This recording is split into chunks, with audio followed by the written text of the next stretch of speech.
Hello, my name is Alexander Freund, and tonight I'm going to be presenting to you guys about why we as Americans should be concerned about raising the minimum wage. So let's get things started. Why raise the minimum wage in the first place? Well, by increasing the minimum wage, we could see an increase of millions above the poverty level. This means those earning the minimum wage currently unable to afford to put food on their tables or afford to live in America. It might benefit groups of traditionally low earners. This means minorities, single parents, students.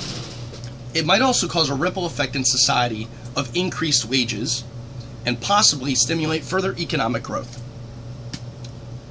So, according to journalistresource.org, in 1938, the Fair Labor Standards Act was put into place, which established the federal minimum wage.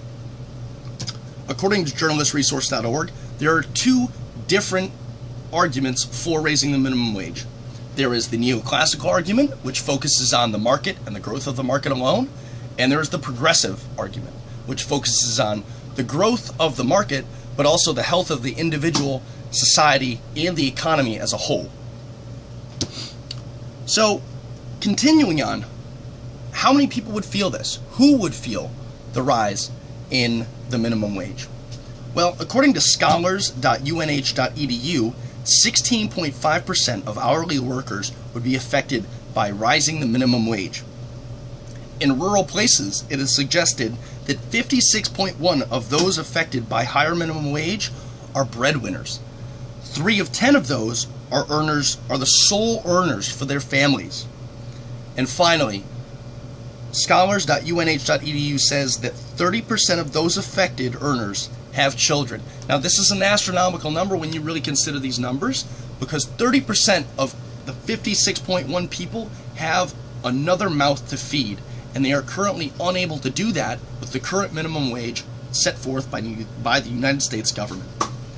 Salary.com suggests that employees working 40 hours a week at $7.25 per hour would make approximately $15,080 per year. A single parent below the poverty line classifies as somebody who makes $15,130. So these people working 40 hours a week are still under the poverty line by $50. Now, it may not seem like much, but when you consider that 70% of all full-time workers and full-time, full-year workers work less than 35 hours a week, which means they're not even getting close to that $15,080, which was originally stated by Salary.com.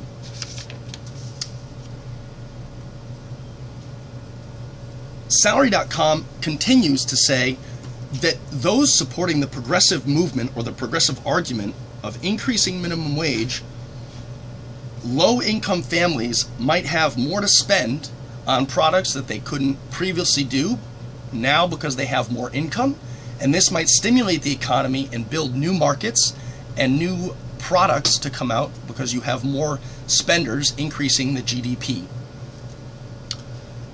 WhiteHouse.gov suggested that in Arizona, if the wage were to be brought to $10.10, a full-time, full-year minimum wage employee could afford either 4 months' rent, 24 weeks of groceries, 68 tanks of gas, or the equivalent of 31 months of electricity. Now, the Obama administration proposed a bill in 2014, according to whitehouse.gov, that would raise the minimum wage to $10.10.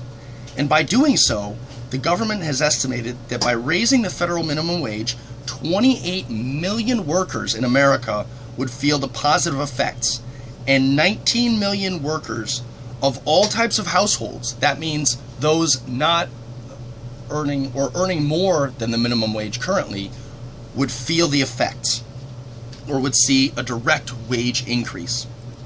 According to whitehouse.gov, today the real value of the minimum wage has fallen about 1/3 since its peak in 1968.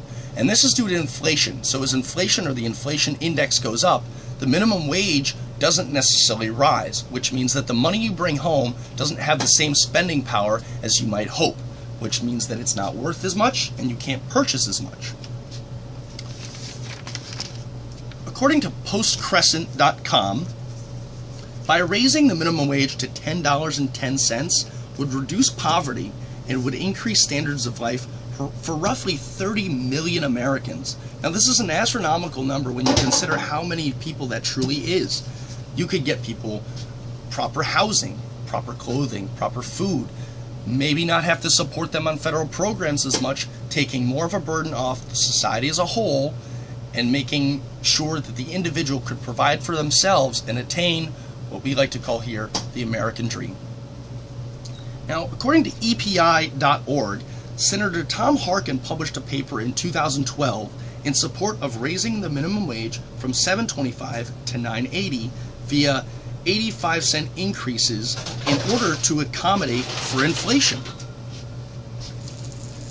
If instituted, it was estimated that by July 1st, 2014, 20 million Americans would have felt the effects, earning close to $40 billion during the phase-in process. That is an astronomical amount of money when you consider that it's only 28 million people and they're taking in $40 billion. The study also estimated, or the paper I should say by Tom Harkin, estimated that approximately $25 billion would be gained by the GDP, and in doing so would create approximately 100,000 jobs.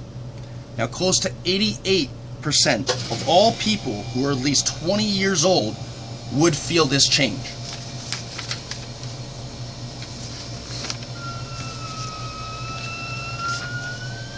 Now, by raising the minimum wage, companies might have some trouble compensating their employees for the rise in wages. So, it has been proposed that in an attempt to curb company loss and continued growth, companies might raise their prices marginally in an attempt to cover what is now federally mandated.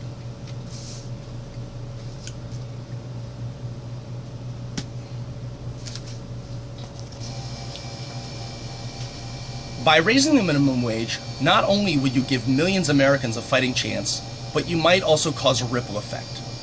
It will not be an easy process, and it will not be without its struggles and its hardships.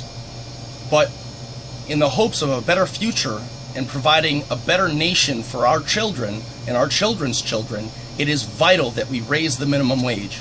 I hope that I've persuaded you in some way, shape, or manner about why we should raise the federal minimum wage, and I look forward to watching all your speeches. Have a wonderful rest of your evening or morning or whenever you're watching this, and bye-bye.